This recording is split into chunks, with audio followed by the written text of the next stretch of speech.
Is Wicca or witchcraft, psychics, tarot cards, are these things related to New Age movement or New Age thought? And if so, how? As I mentioned in the opening historical comments, Wicca, or the kind of neo-paganism, there's actually some interesting debates on the origin of what we today call modern-day Wicca. Many of its practitioners argue that it's simply reviving the old religion, the pre-Christian pagan religions.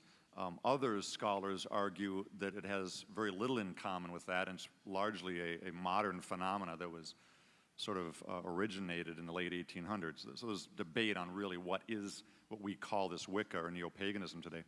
But in any case, some of the connections that it has with this thing we call the New Age movement is it tends to have a worldview that's monistic. At least, it's not strict monism, usually like pantheism. For example, most modern-day pagans believe and take pretty seriously a variety of spirits.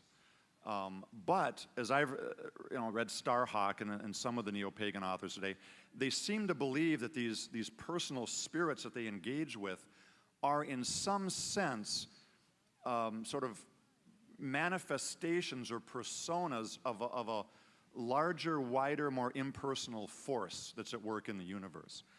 That's where there's sort of a tie into this monism sort of thing. And so there's broadly a connection there where ultimate reality is impersonal. It's not a personal creator God. It's this impersonal force.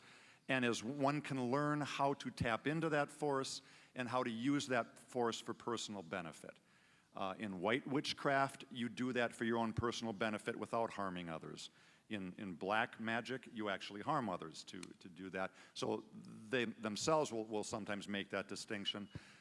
Biblically, and this goes back into the Old Testament, there's pretty clear teaching that any sort of divination or sorcery or the things that are attached to modern-day Wicca are not things that are allowable for the Jews in the Old Testament or for Christians in the New Testament era.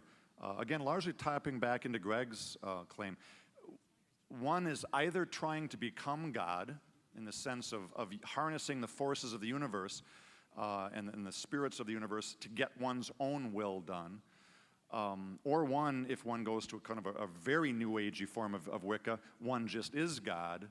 In both cases, one isn't trusting and honoring the true God. And that's, I think, what the Judeo-Christian tradition has as a significant problem with Wicca and that sort of thing.